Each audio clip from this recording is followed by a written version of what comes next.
एक घने जंगल में जो हावड़ा के पास स्थित था, विभिन्न प्रकार के जानवर और पक्षी सद्भाव से रहते थे।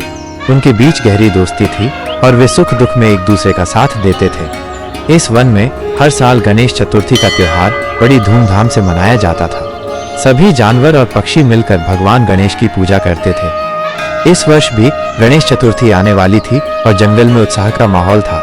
हाथीराज, जो जंगल के सबसे बुद्धिमान और सम्मानित जानवर थे, ने सभी को इकट्ठा किया। उन्होंने कहा, मेरे प्यारे साथियों, इस वर्ष हम भगवान गणेश की पूजा और भी विशेष तरीके से करेंगे।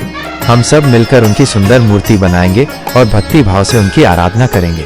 हाथीराज के प्रस्ताव से सभी जानवर और पक्षी बहुत खुश हुए। तुरंत ही काम का बंटवारा शुरू हो गया। भालू मिट्टी खोदने और लाने का काम करने लगा।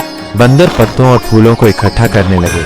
हिरण और खरगोश पूजा के लिए ताज़ी घास और दूध लाने में जुट गए।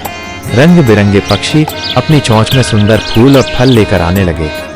हाथीराज ने अपनी सूंड की मदद से मिट्टी को आकार देना शुरू किया।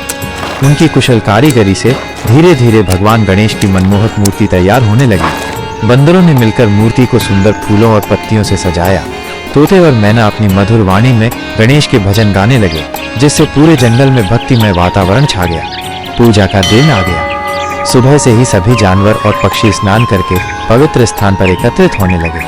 हाथीराज ने वेदी को सजाया और पूजा की सामग्री को व्यवस्थित किया। उन्होंने भगवान गणेश की मूर्ति को सुंदर वस्त्रों और आभूषणों से सजाया।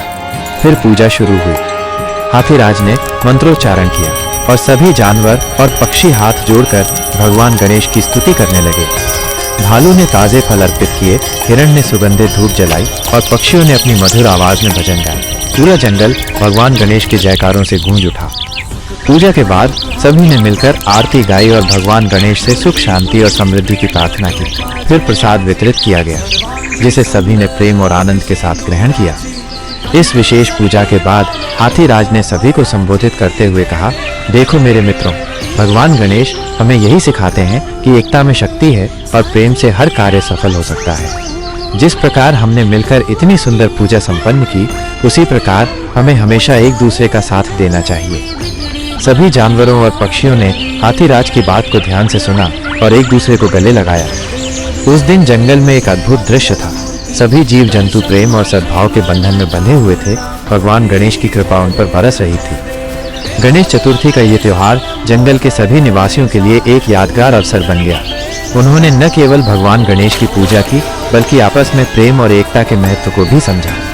हर साल वे इसी उत्साह और भक्ति भाव के साथ गणेश चतुर्थी मनाते थे और उनका ये सुंदर परंपरा आज भी उस घने जंगल में जारी है।